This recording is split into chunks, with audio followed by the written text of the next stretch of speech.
Assalamualaikum warahmatullahi wabarakatuh. Perkenalkan, nama saya Alam Ramadan dari Prodi Teknologi Rekayasa Elektro Universitas Gadjah Mada dengan NIM 20-45716-SV-17614. Di sini saya akan menjelaskan tentang stereolitografi guna memenuhi tugas praktikum gambar teknik 2. Pengertian stereolitografi atau SLA. Stereolitografi atau SLA adalah proses manufaktur aditif yang membuat prototipe, pola, dan produk solid dari gambar CAD.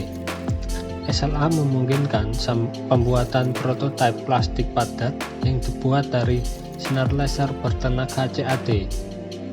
SLA menggunakan plastik cair atau fotopolimer untuk dijadikan bahan setiap lapisan. Laser ultraviolet menggambar objek ke permukaan cairan, lapis demi lapis sampai semua lapisan selesai. Ketika sebuah lapisan selesai, itu akan terkena laser ultraviolet yang memadatkan lapisan dan memungkinkannya untuk menyatu dengan lapisan sebelumnya. Cara kerja stereolitografi. Langkah pertama terdiri dari merancang model 3 dimensi melalui CAD software. File CAD yang dihasilkan adalah representasi digital dari objek yang diinginkan. Lalu, file CAD tersebut dikonversi menjadi file STL. Kedua, ketika proses dimulai, laser menarik lapisan pertama cetak ke dalam resin fotosensitif. Di mana pun laser mengenai, cairan akan mengeras. Laser diarahkan ke koordinat yang sesuai oleh cermin yang dikendalikan komputer. Pada titik ini perlu disebutkan bahwa sebagian besar printer SLA desktop bekerja terbalik. Artinya, laser diarahkan ke platform wheel yang dimulai dari bawah dan dinaikkan secara bertahap. Setelah lapisan pertama, platform dinaikkan sesuai dengan ketebalan lapisan, biasanya sekitar 0,1 mm. Dan resin tambahan diizinkan untuk mengalir di bawah bagian yang sudah dicetak.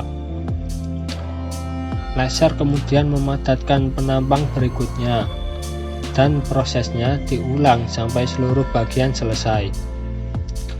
Resin yang tidak disentuh oleh laser tetap ditong dan dapat digunakan kembali.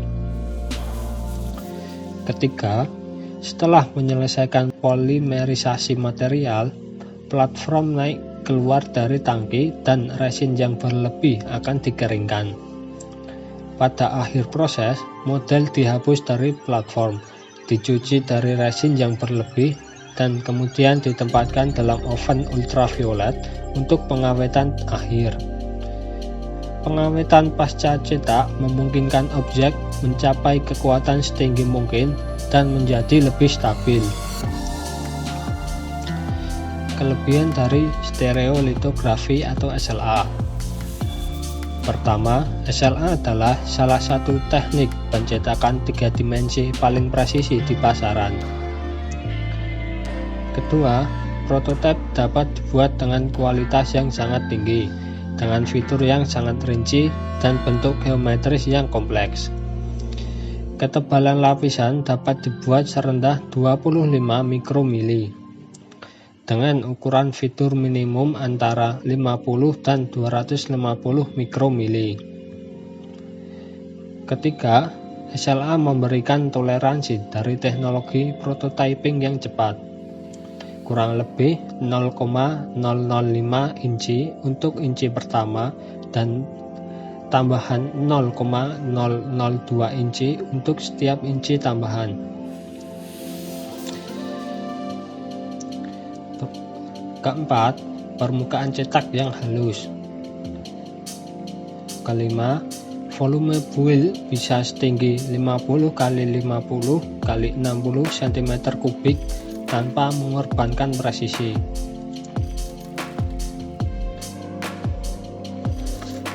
Selain itu, SLA juga memiliki kekurangan. Yang pertama, pencetakan cenderung memakan waktu lama.